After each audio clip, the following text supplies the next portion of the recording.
Hi friends, അപ്പോൾ നമ്മൾ സംസാരിക്കാൻ പോകുന്നത് ഒരു സിനിമയെക്കുറിച്ചാണ്. പാർട്ട്നേഴ്സ് എന്ന് പറയുന്ന ധ്യാൻ ശ്രീനിവാസന്റെ സിനിമ. അപ്പോൾ നിങ്ങളെല്ലാവരും വിചാരിക്കുന്നത് എന്താണെന്ന് വെച്ച് കഴിഞ്ഞാൽ, ധ്യാൻ ശ്രീനിവാസന്റെ ഞാനും അങ്ങനെയാണ്, സിനിമ ധ്യാൻ ശ്രീനിവാസന്റെ ഇറങ്ങി കഴിഞ്ഞാൽ ഇത് സ്ഥിരം പടക്കമാണെന്ന് വിചാരിച്ച് അങ്ങനെ തിയേറ്ററിലൊന്നും പോയി കാണാറില്ല ധ്യാൻ ശ്രീനിവാസന്റെ സിനിമ. പക്ഷേ പാർട്ട്നേഴ്സ് എന്ന് പറഞ്ഞ സിനിമ OTT ഇറങ്ങിയതിന് ശേഷം ഞാൻ ആ സിനിമ ഒന്ന് കണ്ടു.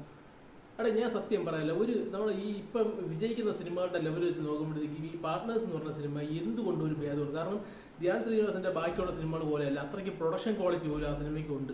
ആ സിനിമ അത്രയും മികച്ച ഒരു സിനിമയാണെന്ന് എനിക്ക് പറയാൻ സാധിക്കും. കാരണം എന്നെ അത്രത്തോളം അത് ഇൻട്രസ്റ്റ് ആക്കിയിട്ടുണ്ട്. ആ സിനിമ ഒരു ക്ലൈമാക്സ് അടുക്കുന്ന ഒരു ക്ലൈമാക്സിന്റെ ഒരു ടൈലന്റ് ഉണ്ട്. ആ ടൈലന്റ് മാത്രമാണ് എനിക്ക് അതിൽ സ്പെഷ്യലായി തോന്നിയിട്ടുള്ളത്. ബാക്കിയുള്ള വലിയ പ്രശ്നമില്ലാതെ നമുക്ക് കണ്ടിരിക്കുക ഒരു ത്രില്ലർ പ്രേമികൾക്ക് വലിയൊരു നിരാശ ഇല്ലാതെ പോകുന്ന ഒരു സിനിമയായിട്ടാണ് എനിക്ക് തോന്നിയിട്ടുള്ളത്. നിങ്ങളുടെ അഭിപ്രായം എന്താണ്? ആ സിനിമ നിങ്ങൾ കാണുക. ഒരിക്കലും നമ്മളൊരു ത്രില്ലർ ഇഷ്ടപ്പെട്ട് കാണുന്ന സിനിമ കാണാൻ ഇഷ്ടപ്പെടുന്നവർക്ക് ഒരിക്കലും ധ്യാൻ ശ്രീനിവാസന്റെ പാർട്ട്നേഴ്സ് എന്ന് പറയുന്ന സിനിമ ഒരു നിരാശയാവാൻ ചാൻസ് ഇല്ല. കാരണം ഇപ്പം നിങ്ങളിപ്പോൾ ത്രില്ലർ എന്ന് പറഞ്ഞ് കുറേ ഉണ്ടംപൊരികൾ തിയേറ്ററിൽ ഇറങ്ങുന്നുണ്ട്. ആ ഒരു ലെവലൊക്കെ വെച്ച് നോക്കുമ്പോഴത്തേക്കും പാർട്ട്നേഴ്സ് എന്ന് പറയുന്ന സിനിമ ഏറ്റവും മികച്ച സിനിമയായിട്ടാണ് എനിക്ക് വിലയിരുത്താനുള്ളത്. ഒരു 5-ൽ 3 മാർക്ക് ഉറപ്പായിട്ടും പാർട്ട്നേഴ്സ് എന്ന് പറഞ്ഞ സിനിമയ്ക്ക് കൊടുക്കാം.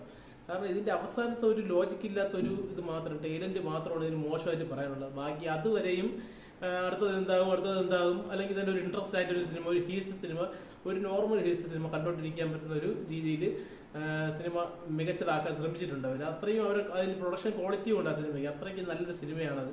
അപ്പോൾ എല്ലാവരും ആ സിനിമ കാണണം. ഒരിക്കലും ഒരു ധ്യാൻ ശ്രീനിവാസന്റെ സിനിമയാണെന്ന് കരുതി സമയം കളയരുതെന്ന് കരുതി കാണരുത്. അല്ലാതെ റിവ്യൂസ് കണ്ട് നിങ്ങൾ സിനിമ കാണാതിരിക്കരുത്.